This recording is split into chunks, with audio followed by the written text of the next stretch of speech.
the Yucatan Peninsula, a place etched in history, yet long stifled by its own geography. Picture a land blessed with breathtaking coastlines, ancient Mayan ruins, and teeming jungles. Now imagine this vibrant region largely cut off from the modern currents of global trade for centuries. That's the paradox of Yucatan. To truly grasp why Mexico is now undertaking this colossal soil extraction project, we need to understand the geographical shackles that have bound this sleeping giant for so long. The story begins, unbelievably, with one of the most cataclysmic events our planet has ever witnessed.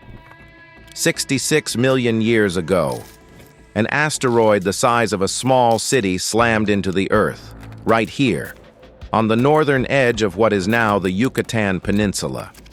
The impact was apocalyptic. It carved out the Chicxulub crater, a colossal scar buried beneath layers of limestone and soil, stretching over 90 miles wide and plunging 12 miles deep. This impact is widely considered the smoking gun behind the extinction of the dinosaurs, paving the way for the rise of mammals and, eventually, humanity. So, in a very real sense, Yucatan isn't just a place on the map. It's the birthplace of the modern world, a region forged in the crucible of destruction and rebirth.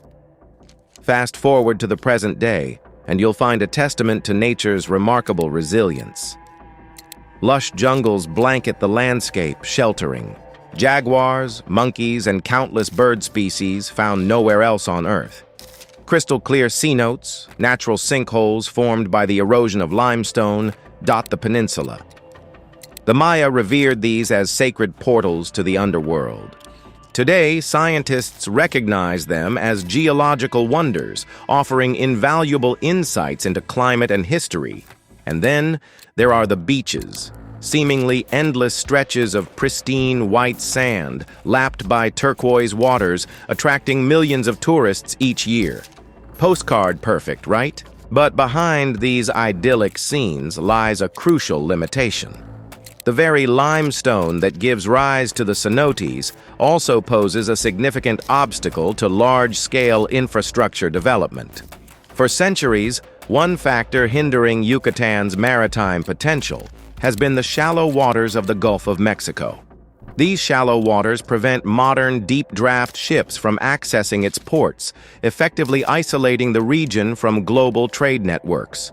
The irony is almost unbearable. Yucatan occupies what should be a prime strategic location in the Western Hemisphere. It's nearly equidistant from the southern United States, the Caribbean, and Western Europe. This positioning should make it a major logistical hub, a crossroads, where ships converge and goods flow in every direction. But in reality, that potential has withered on the vine.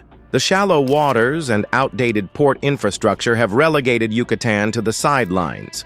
While ports like Veracruz, Manzanillo, and Lázaro Cárdenas have blossomed into powerhouses of Mexican commerce, Yucatan has languished in relative stagnation as far as its maritime role is concerned. It's this unrealized promise that has led many to describe Yucatan as a sleeping giant. Magnificent, yes, but its true destiny has remained dormant. To economists and planners, the peninsula has often seemed like a land waiting for a spark, the right investment to ignite its potential. But for decades, that spark never materialized. National development projects focused primarily on central and northern Mexico, where industry and infrastructure were already well established.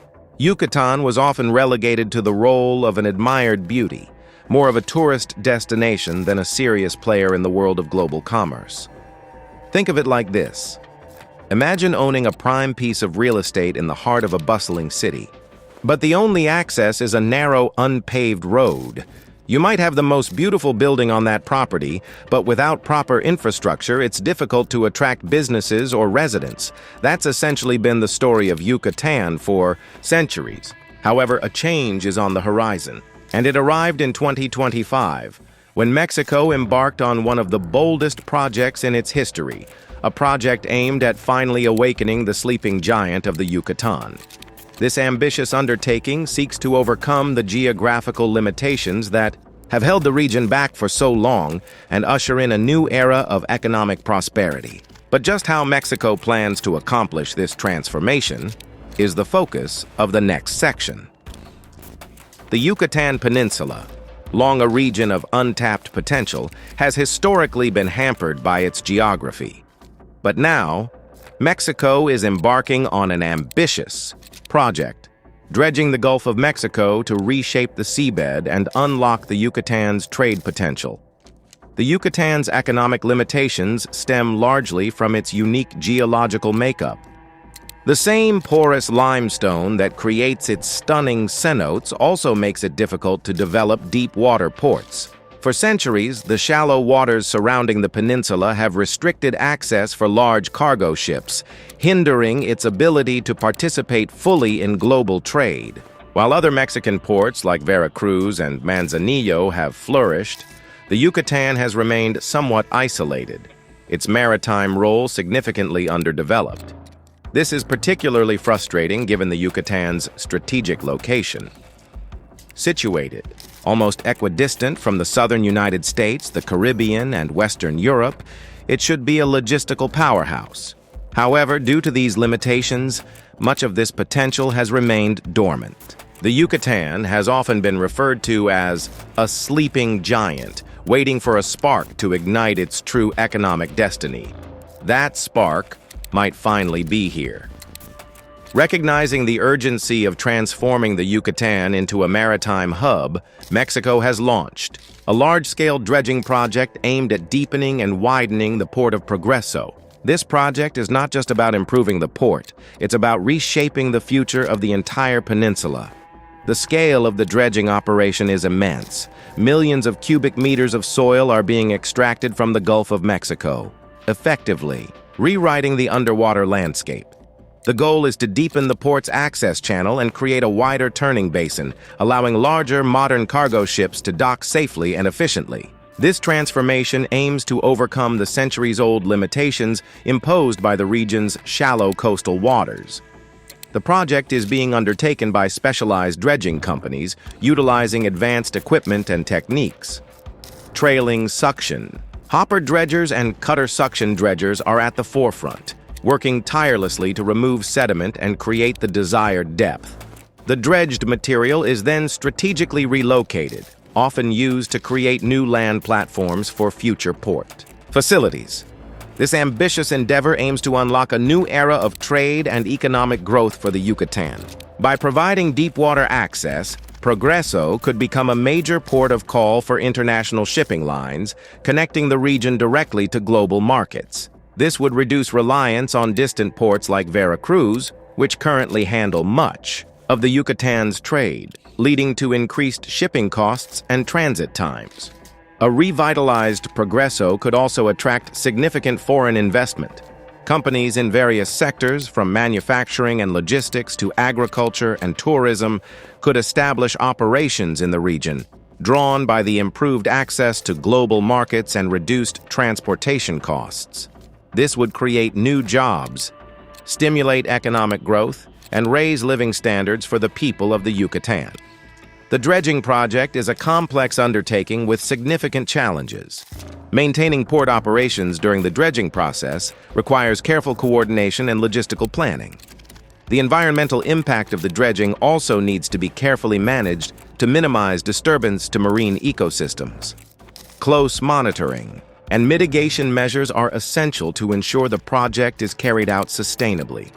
Despite the challenges, the potential benefits of the dredging project are immense. By transforming Progresso into a modern deep-water port, Mexico hopes to awaken the Yucatan's sleeping giant and unlock its full economic potential. This ambitious undertaking could transform the region into a major player in global trade, bringing prosperity and opportunity to its people for generations to come. This move demonstrates Mexico's commitment to leveraging its strategic location and investing in infrastructure to achieve its economic goals. The dredging of Progresso's port is not just about moving soil, it's about moving the economy of an entire region and perhaps altering Mexico's place in global trade. When the seabed is reshaped and deeper, wider channels finally welcome the world's largest cargo ships. The ripple effects will be felt far beyond Yucatan's coastline. Economists call this kind of transformation a structural shift, where one project changes the trajectory of industries, jobs, and entire communities. The first and most obvious impact is on exporters. For decades, producers across the Yucatan Peninsula, from citrus farmers and honey cooperatives to furniture makers and textile manufacturers, have faced steep hurdles getting their goods to market. Without a deep-water port, their products often had to be routed through Veracruz or other distant ports, adding time, expense, and uncertainty. With Progresso modernized, this bottleneck disappears. Goods will reach global markets faster, cheaper, and with fewer logistical headaches. Tropical fruit that once risked spoiling in transit will now arrive fresher. Finished goods will ship directly to Europe and the US without detours. This newfound efficiency could turn Yucatan into a competitive exporter overnight. On their part, the importers stand to benefit as predictability will seep into the flow of essential goods, machinery, fuel, electronics, and all the way to consumer products. Dreadful delays have been experienced in the past, with ships waiting to be unloaded at faraway, overcrowded ports. An improved supply chain reliability will have a cascading effect on the overall economy of the peninsula, reducing prices for both businesses and consumers. In an environment where supply chain resilience has been accorded top priority in the global market, this would render Yucatan as probably one of the most dependable entry points into Mexico. The tremors will also be felt by shipping companies. Foreign investors are showing interest in the region like hawks eyeing an opportunity. Multinational corporations in agribusiness, petrochemicals, logistics, and automobile assembly view the dredging project as the first phase toward establishing an industrial hub. Land by Progresso and Merida has somehow become hot property, and developers are now scrambling in attempts to lock up space for factories, warehouses, and distribution centers. Investors view being close to a modern deep-water port as a surefire recipe for cost reduction and speedy access to a burgeoning market. This formula is simply too good to ignore. The newly arriving industries will, in turn, create a cascade of jobs, directly and indirectly. There will be a surge in demand for highly skilled crane operators, dock workers, customs officers, and maintenance crews at the port. Beyond the docks, logistics planners, engineers, environmental specialists, and IT professionals will find opportunities in companies setting up shop nearby. Small businesses, from restaurants and shops to construction firms and service providers, will also benefit from the surge of economic activity. For local families, the port is not just an abstract infrastructure project, it is a tangible chance for stability, growth, and upward mobility. And let's not forget about tax receipts. Increased trade translates into more tariffs, fees, and income taxes, all of which can be plowed back into public expenditure. Investment in roads, schools, hospitals, and housing projects all would see increases in funding, creating a kind of virtuous cycle where infrastructure fuels growth, and growth, in turn, strengthens infrastructure. Already, initial forecasts suggest that Progresso's trade throughput could double within 5 years of the dredging's completion. If this comes to fruition, it would firmly establish Mexico's eastern coast as a vital link connecting North America, Central America, and Europe for decades to come. Yet every shovel of seabed raises another crucial question. What happens to the fragile Gulf ecosystem being disrupted? Every great leap forward comes with a shadow. For Yucatan, the shadow of Progresso's transformation stretches beneath the waves. Dredging on the scale now underway is not just an engineering project, it is an environmental gamble. Shifting 353 million cubic feet of sediment disrupts far more than shipping lanes. It disturbs entire ecosystems that have evolved for millennia in the Gulf's delicate waters. The question isn't whether dredging will have an impact, but whether that impact can be contained and mitigated effectively. One of the most immediate threats is sediment plumes. When dredgers vacuum or cut into the seabed, they release clouds of fine particles that drift through the water. To us, it may look like harmless murkiness, but for marine life, it can be suffocating. Coral reefs, seagrasses, and algae beds, all essential links in the food chain, can be smothered if sediment settles on them. Fish eggs and larvae may be swept away or deprived of oxygen. Even short-term plumes can disrupt spawning cycles that coastal communities rely on for their livelihoods. To address this, Progresso's modernization plan incorporates sediment barriers. These floating curtains are designed to contain stirred-up particles and limit how far they spread. Dredging schedules are also being aligned with nature's rhythms. Work is halted during critical periods such as fish spawning seasons and the nesting months of sea turtles that lay eggs on Yucatan's beaches. These pauses are costly to the timeline, but essential to preserving biodiversity. In fact, a parallel initiative on land is aiming to counteract the damage already done to the region's mangrove forests.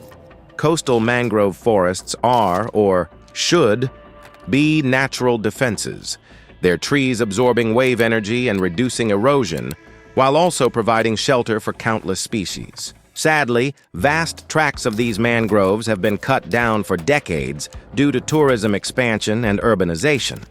Now, as part of the port expansion, authorities have committed to replanting enormous stretches of coastline with new mangroves, as a symbolic gesture of restoration and as a form of protection against impending storms and rising sea levels. But, like with most protective measures, much depends on effective enforcement. Along with strict accountability measures, the entire operation is inextricably linked to a comprehensive environmental impact assessment. This includes regular independent audits and a network of real-time monitoring stations, which feed data into a dedicated eco-laboratory at a local university. The lab continuously tracks turbidity, pH levels, and pollutants. If any thresholds are breached, scientists and regulators are immediately alerted and a rapid response plan is activated. However, environmental groups remain cautious. Many believe that no large-scale dredging project can ever be truly green. They point to ongoing threats to algae beds that act as nurseries for fish, as well as the potential for subtle long-term changes in currents and sedimentation patterns that may not become apparent until years after the project is completed. Therefore, while they acknowledge these mitigation efforts as steps in the right direction, they emphasize that they are not enough to authoritatively guarantee the long-term health of the Gulf ecosystem. Their persistent pressure on authorities has resulted in an agreement for frequent in-depth ecological studies, followed by dynamic adjustments to dredging techniques as soon as any warning signals appear within the local environment. But the ultimate answer may lie not only in the waters, but also on the rails, specifically on the Tren and its crucial role in amplifying this transformation. While dredgers reshape the seabed off Progresso, another megaproject is unfolding inland that will truly complete Yucatan's economic metamorphosis. If the port is the region's new front door to the world, then the Tren Railway is the grand hallway leading deep into the heart of Mexico. Together, they form a carefully coordinated twin-pronged strategy: sea and land, port and rail. An integrated infrastructure system designed not just to move goods, but to fundamentally redefine the economic identity of the entire peninsula. The Tren spans an extraordinary 965 miles, weaving through 5 states: Yucatan, Quintana Roo, Campeche, Tabasco, and Chiapas. While originally conceived primarily as a passenger line to boost tourism, it has quickly evolved into something far more significant: a dual-purpose system capable of transporting both people and freight. With 34 strategically located stations along its route, the railway promises to become an artery of commerce as well as culture. Its economic potential is simply staggering.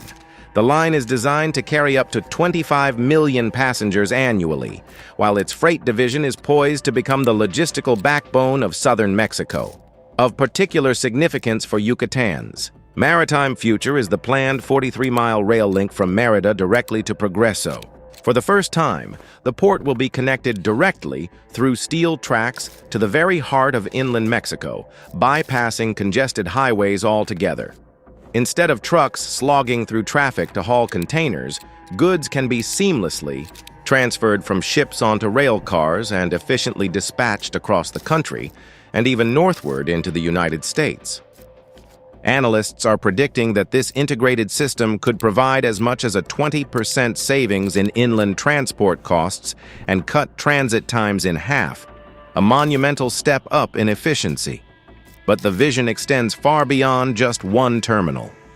The Tren Maya is designed to be fully integrated with the establishment of 4 major multimodal terminals: Paxil, Progreso, Cancun, and Pénjamo. This network seamlessly connects maritime shipping with rail transport and strategically links them to key domestic industries. Imagine a container arriving from Europe at Progreso. Within hours, with a simple shift onto a train, that entire cargo could be delivered far inland and efficiently distributed via these terminals to factories, farms, or retailers across the country. This effectively streamlines and synchronizes what was previously a fragmented, inefficient supply chain and makes it globally competitive. The economic implications are profound. Savvy investors have already recognized the potential. The land surrounding Mérida and Progreso is now attracting keen interest from international companies eager to establish assembly plants, distribution warehouses, and logistics hubs. Agro-industry firms are making plans to quickly transport their tropical fruits and vegetables to export markets. Manufacturers anticipate drastically decreased costs to ship their finished products out of the modernized port of Progreso. Even small companies, from family-owned honey producers to traditional artisans, will now have access to new markets that previously were simply too costly to enter. Progreso, after years of being hampered by its shallow waters, is poised to emerge as the linchpin of a new and vibrant trade corridor extending across and beyond the Yucatan Peninsula. And the benefits extend far beyond trade, reaching deep into local communities. Tourism, still the region's most flamboyant industry, will receive a further boost from the new wave of trains coming into town, carrying millions of visitors to the pristine beaches, ancient archaeological sites, and vibrant cultural hubs of Yucatan. New economic opportunities will open up in towns along the railway line, particularly in hospitality, tourism-related services, and traditional crafts. This synergistic relationship will create thousands of new jobs: construction jobs during the infrastructure phase, logistics jobs once the system is operational, and long-term resource-based industry jobs that will anchor local neighborhoods for decades to come.